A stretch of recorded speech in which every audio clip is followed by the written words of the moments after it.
guys, thanks for joining me today. And in this final video for February, I'm going to cover Wotakoi. I hope I'm pronouncing it correctly. Love is Hard for Otaku. And yes, this anime that came out in 2018.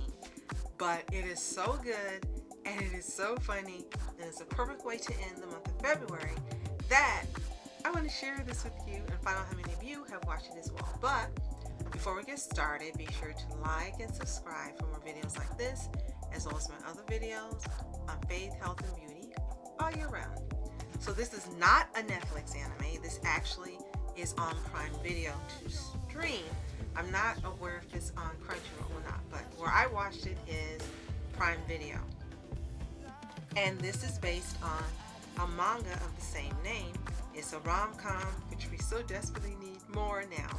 The manga was 11 volumes, and the anime series itself is 11 episodes. Currently, I'm on number 10, so I got 2 more episodes to go, and I can't wait to see how this is going to end. And I probably really wish that they had another anime. From what I understand, there was another original video animation that came out in 2019, and it looks like there were 3 released, one in 2019, one in 2020, and one in 2021. If you guys know about that original animation or OVA, let me know in the comments below and where I can see them. And there also was a live action film, Love is Hard for Otaku, that came out in 2020. And again, if you know where to watch this, let me know in the comments below.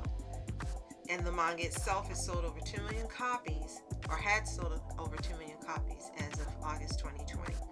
So I really love this because the main character, Narumi Momose, she goes to work in a new company and she finds out that one of her childhood friends, Hirotaka Nefuji, works there, and she is a yaoi and manga and anime otaku, and Nefuji is a game otaku. And at first you see they're happy to see each other, they're childhood friends, and you don't expect anything to happen, but then at the end of the first episode, he ends up asking her to date him and go out with him. And right before that she says, you know, love is hard for otaku, roll credits. And so they end up being a couple. Now there are 2 other characters in here that work at the company as well. Hanako Koyanagi, who is Momose's friend, and she's actually a famous cosplayer otaku who usually dresses as male characters. And they show pictures of her, and she looks just like a dude.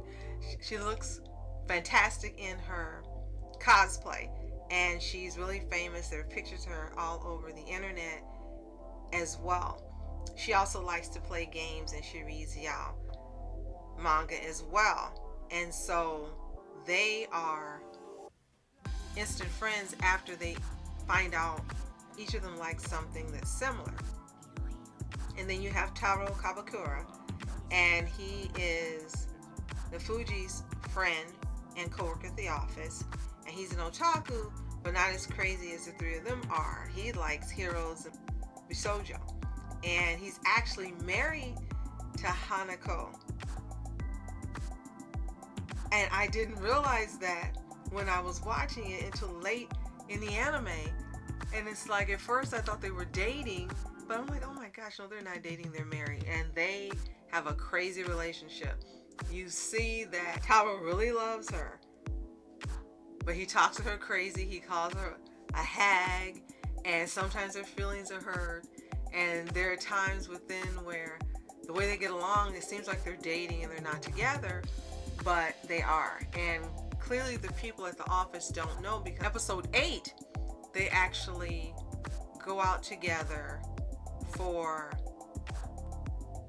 drinks with 2 other male office workers, Nefuji and Taro.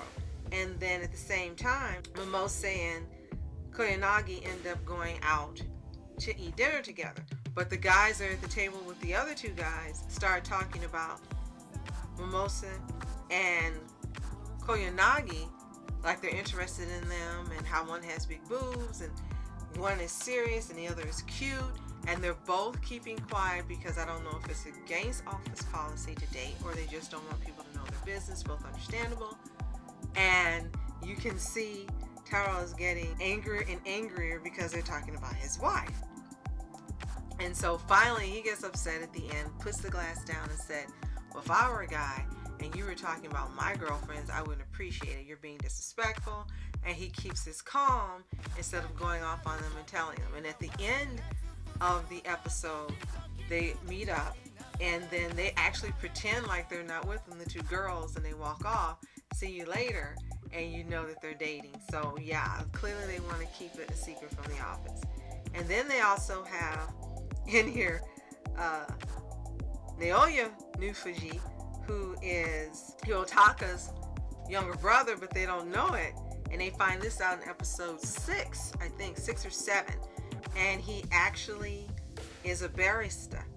And when they see Momose talking to him, they think that she used to date him or he's interested in her. And they're talking, you know, in confidence, like they think they probably want to date. And they say, well, if it was me and I saw that, I would be upset. And then they learn later on that that's Hirotaka's younger brother by 7 years. And they're like, well, you could have told us that. He's not an otaku. He's bad at video games. And in one episode is one of the best, in episode 9, where it starts off the anime with a video game. It tells you at the top of the screen. It says, yes, this is Love is Hard for Otaku. You're not on the wrong channel. This is not the wrong show. And Hirotaka tells him to go and start up for him, log in, and immediately he gets killed. So this is really a great anime. You get to see all of the challenges they're having, one couple dating and one couple being married. And you see everything's not perfect. They have misunderstandings, they have disagreements. But what I do like is at the end of the day, each couple ends up having worked things out and they make an effort to work those things out. And I don't know how the author, who I didn't mention, Fujita, ended up writing this so well, but it's just really entertaining, really fun. It's really just a breath of fresh air. In rom-coms, it's very different. It takes place in modern day, of course, and you've got a set of a couple who are younger and a couple who's older. So it's perfect because you get to see two different age groups and how they work things out. And I forgot to say that Koyanagi is the senpai at the office. Momose's senpai, and Kabakura, they're friends. I don't think there's the senpai relationship though. But I really love this. And another thing that sticks out, there aren't many characters besides the ones I mentioned to you, the 5. There's also the narrator. And then you have Ko Saguragi, voiced by Aoi Yuki, who's also the narrator, a solo game player from Naoya University.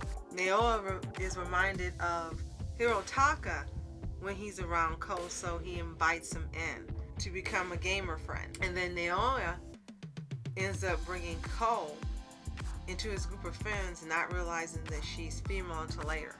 So it's really fun. And also, as I mentioned, they're Yao Otaku, both Momose and Koyanagi. And so they look at a lot of it online. They end up taking a trip to the bookstore and buying a lot of that manga. And the two guys are, well, actually, only Taro's embarrassed. Hirotaka isn't. And they end up having them pose for pictures. They're taking a ton of pictures. And when they go to the amusement park, Momose is pointing it out, and he's like, really? This is what you're thinking about when we're at the amusement park. Can't you stop being otaku for one day? So it's just really fun. It's really, there's no fantasy element or magical element, but it's really just great fun. And I recommend, if you haven't seen it, short run, 11 episodes, not including the OVA, which once I see it, I'll talk about that as well. But I recommend, if you haven't seen it, you definitely got to give it a try. If you like fun rom-coms, if you're interested in Yao, if you're interested in slice of life anime, that is definitely not running the mill and just a joy to watch, then Love is Hard for Otaku, I definitely recommend you watch it. If you've already seen it, let me know what you think in the comments. Did you see it when it originally aired?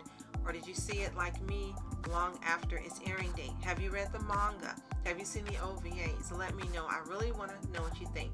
And again, if you haven't watched it, it's available on Prime Video. It's possibly on one of the free streaming services like Tubi or Freevee or Zumo. I'm not sure. And it may be on Hulu. If you know, let us know in the comment. Be sure to give this video a like and subscribe and to share it. It really helps my channel a lot. So that's it for today. I hope you had a fantastic February. I hope you've been shown lots of love and given out lots of love as well. I love you as well. Thank you so much for your support and for joining me. It really means a lot. So this is Julie. Continue to be happy, healthy, and whole. See you next time.